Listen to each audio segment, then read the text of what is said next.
Hello everyone, welcome to my channel Dentistry Smile. Myself Dr. Archana Singh.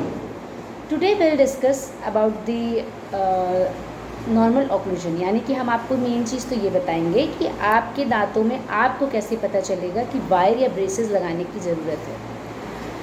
तो friends, उसके लिए सबसे पहले तो आपको जानना होगा कि नॉर्मल ऑक्लूजन क्या होता है। तो उसके लिए हम सबसे पहले आपको ऑक्लूजन की डेफिनेशन बताएंगे। एंगल हमारे साइंटिस्ट हैं, उन्होंने ऑक्लूजन की डेफिनेशन दी है। Angle defined occlusion as the normal relation of the occlusion inclined planes of the teeth when the jaws are closed। यानी कि जब आपका ऑक्लूजल प्लेन नॉर्मल होना चाहिए, जब आपके दांत प्रॉपर बंद हों और जबड़े आपके प्रॉपर तरीके से बंद हों उस समय। तो फ्रेंड्स, हम आपको बताते हैं सबसे पहले तो आपको कैसे पता चलेगा कि आपका के दांतों में ऑर्थो की ज़रूरत है। जैसे हम जनरली कैसे जान सकते हैं इन चीज़ों को।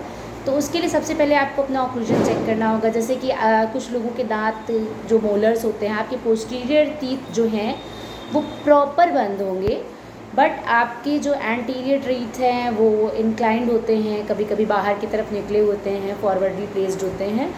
और कभी कभी आपके दांतों में क्राउडिंग होती है, और कभी कभी आपके दांत एज टू एज, यानी कि आपके दांत ऐसे बंद होते हैं एज टू एज। एंड कभी कभी आपके दांतों में टेढ़े मेढ़े, जिसे हम क्राउडिंग कहते हैं, क्राउडिंग भी होती है। कभी कभी आप फेस मुंह बंद करते हैं तो आपका बर्ड लाइक अपीयरेंस होता है, यानी कि आपका जो इंक्लिनेशन की वजह से एंटीरियर जो होते हैं इंक्लाइंड होते हैं, जिनकी वजह से आपका ऐसा लगता है जैसे बर्ड लाइक अपीयरेंस होता है। ऐसा क्लास 2 माल ऑक्लूजन में होता है। फ्रेंड्स, नॉर्मल ऑक्लूजन को समझने के लिए एंड्रयूज़ साइंटिस्ट हैं, जिन्होंने 6 कीज़ ऑफ नॉर्मल ऑक्लूजन दी हैं, जिसके बारे में हम आपको अपनी नेक्स्ट वीडियो में बताएंगे। अभी इस वीडियो में हम सिर्फ इस बारे में बात करेंगे कि आपको कैसे पता चलेगा कि आपकी दांतों को तार की या ऑर्थो ट्रीटमेंट की ज़रूरत है। तो उसमें आपको कुछ चीज़ें देखने को मिलती हैं, जैसे कि सबसे पहले तो आपको आपके दांतों में डिस्टल इंक्लिनेशन है, या आर्च से, मतलब दूर आर्च से आपका जो मिडलाइन है उससे डिस्टली इंक्लिनेशन है टूथ का, तो आपको ऑर्थो ट्रीटमेंट की नीड हो सकती है। या मीजियल इंक्लिनेशन हो या मीजियल टिपिंग हो। नेक्स्ट, लिंगुअल इंक्लिनेशन हो सकता है, लिंगुअल टिपिंग हो सकती है। बक्कल इंक्लिनेशन हो सकता है या बक्कल टिपिंग हो सकती है आपके दांत में। मीजियल डिस्प्लेसमेंट हो सकता है, लिंगुअल डिस्प्लेसमेंट हो सकता है, डिस्टल डिस्प्लेसमेंट हो सकता है, बक्कल डिस्प्लेसमेंट हो सकता है दांत में।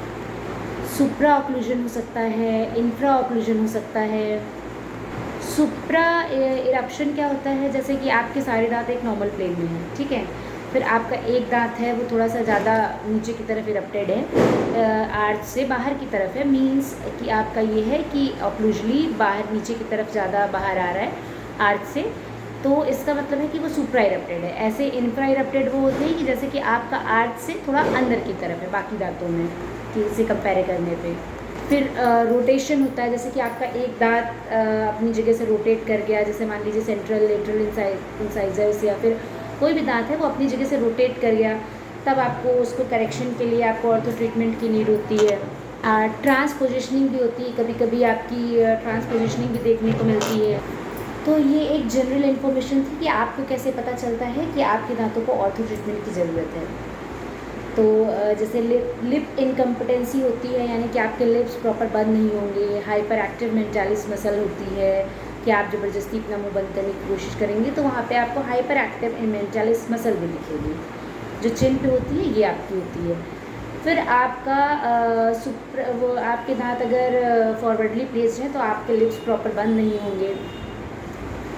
तो ऐसे केसेस में आपको ऑर्थो ट्रीटमेंट की ज़रूरत होती है। फ्रेंड्स, हम ऑर्थो ट्रीटमेंट में जो माल ऑक्लूजन्स होते हैं, आपके class 1, class 2 and class 3 mall occlusion जो होते हैं, वो उसके बारे में हम आपको डिटेल डिस्कस करेंगे अपनी नेक्स्ट वीडियो में। तो प्लीज़ आप माल ऑक्लूजन को और ज़्यादा डिटेल में जानने के लिए आप हमारी नेक्स्ट वीडियो ज़रूर वॉच करें। Thank you so much.